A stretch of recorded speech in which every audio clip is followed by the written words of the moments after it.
ہمارے دیار میں، ہمارے علاقے میں جو برائیاں عام ہوتی جا رہی ہیں، یہ تمام کا جڑ دینی تعلیم سے جڑی ہے۔ دینی تعلیم سے اپنے آپ کو الگ کرنا ہے، مدارس اسلامیہ سے اپنے آپ کو الگ کرنا ہے۔ ابھی 2024 کے سرچ کے مطابق یہ ہندوستان کی 2024 کی سرچ ہے۔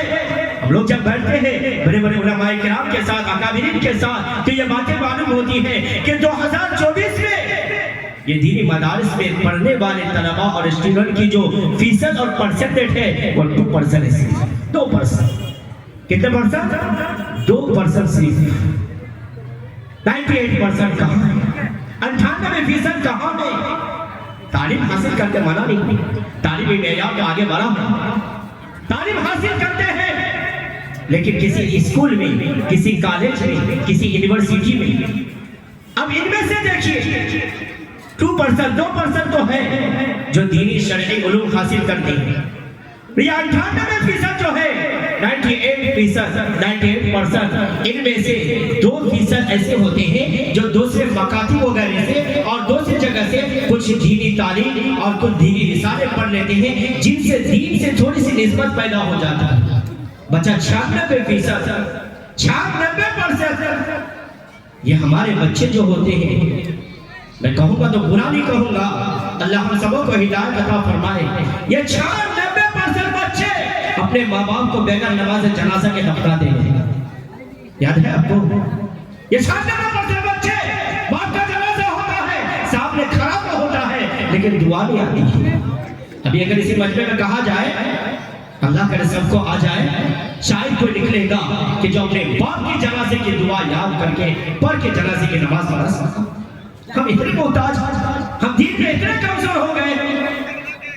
اسی لیے قرآن کریم کے اندر اللہ تبارک و تعالی نے فرمایا، یعلمون ظاہرا من الحیات الدنیا وہم عن الآخرۃ هم غافلون، کہ وہ لوگ جو دنیا میں تعلیم، ظاہری تعلیم میں اپنے آپ کو آگے بڑھاتے ہیں، اور اخروی تعلیم جو ہمارا اصلی بنیاد ہے، جو ہماری اسلام کی جڑ ہے، اس سے ہم لوگ غفلت میں پڑے رہتے ہیں۔ اسی لیے میرے دوستوں، سماج کو اچھا بنانا صرف علماء کرام کی ذمہ داری نہیں ہے، سماج کو اچھا بنانا صرف ائمہ کرام کی ذمہ داری نہیں ہے، بلکہ ہر فرد کی ذمہ داری ہے کہ اپنے سماج کو اچھا بنائے، اپنے سماج کو دیندار بنائے، اپنے سماج کو نیک بنائے۔ اور سماج میں کیسی برائیاں عام ہوتی جا رہی ہے، کسی طرف نشہ عام ہوتے جا رہا ہے، کسی طرف قتل و غارت بھی عام ہوتے جا رہا ہے، یہ تمام کی جب بے شمار وجوہات ہے، میں اسے انکار نہیں کرتا، لیکن بنیادی جو ہماری وجہ ہے وہ ہے دینی تعلیم سے دوری۔ میرے دوستو، آج ہمارے پاس موقع ہے، ہم اپنے بچوں کو دینی تعلیم سے جوڑیں۔ علماء کرام، اپنے علماء کرام جو خدمت انجام دے رہے ہیں، ان سے اپنا تعلق قائم کریں، ان سے اپنے تعلق کو مضبوط کریں، تو ہمارے گھروں کے اندر اصلاح ہو جائے گی۔ ہمارے گھروں کے اندر جو یہ برائیاں عام ہوتی جا رہی ہے، ہمارے سماج میں جو برائیاں عام ہوتی جا رہی ہے، ان تمام کے جڑ اور بنیادی وجہ یہی ہے میرے دوستوں کہ ہم نے اپنے آپ کو دور کیا۔ یہی دارالعلوم فیض الغرباء پانچی پارہ ہے۔ میں یہ مت سمجھے گا کہ میں دوسری کچھ بات کہہ رہا ہوں، میں یہ صرف کہہ رہا ہوں کہ تقریباً 133 حفاظ کرام کے دستار بناتے ہیں، اس میں سرچ کیجئے گا کہ پانچی پارہ کے 133 میں سے کتنے بچے نکلیں گے۔ شاید ایک دو نکل جائے، ہم کہاں ہیں؟ صرف جلسہ جلوس کرنے سے ہم حق ادا کر دیں گے؟ کیا ہمارا حق پورا ہو جائے گا کہ 7 سال کے بعد ہم نے ایک جلسہ کر لیا ہے؟ نہیں میرے دوستو، خواہش تو سب کی ہوتی ہے۔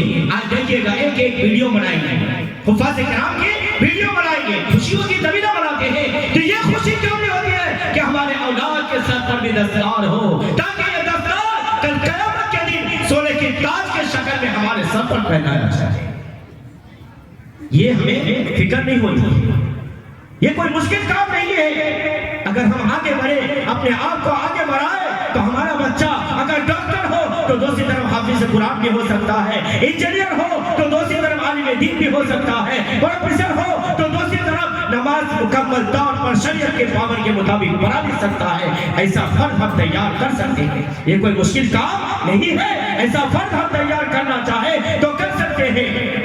گجرات میں پڑھتا تھا، وہاں کے جو معتمد صاحب ہیں حضرت مولانا خلیل احمد صاحب راندیری دامت برکاتہم عالیہ، میرے بہت ہی قریبی استاد رہے ہیں، ان کا ایک بیٹا پائلٹ بنا ہے، ان کا میرے درس سے ساتھی بھی ہے، پائلٹ بنا ہے، لیکن وہ حافظ قرآن بھی ہے۔ میں نے بہت قریب رہتا تھا، میں نے ایک مرتبہ پوچھ لیا کہ حضرت ان کو آپ پائلٹ بناتے ہیں، پائلٹ تو جانتے ہیں نا جو ہوائی جہاز اڑاتے ہیں، پائلٹ بنا رہا ہے، تو میں نے کہا حضرت ان کو پائلٹ بنانا تو حافظ قرآن بنانے کی کیا ضرورت ہے؟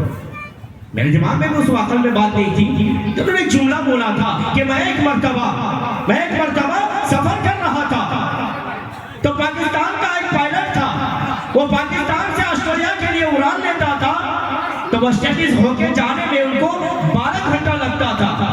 وہ حافظ قرآن جب پاکستان سے اپنے پلیٹ اڑاتا تھا، اپنے جہاز کو اڑاتا تھا، آسٹریلیا پہنچتے ایک قرآن مکمل کرتا تھا۔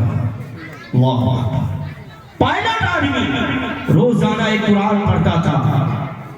تو حضرت نے کہا میری بھی یہی تمنا ہے کہ میرا بیٹا بھی پائلٹ بنے، تو قرآن پڑھتے پڑھتے ہوائی جہاز کا قرآن بنے۔ ایسا افراد ہم تیار کر سکتے میرے دوستوں، کوئی مشکل کام نہیں ہے، کوئی دشوار نہیں ہے، ہم اچھا سے اس کام کو انجام دے سکتے ہیں۔ تھوڑی سی محنت کرنی ہوگی،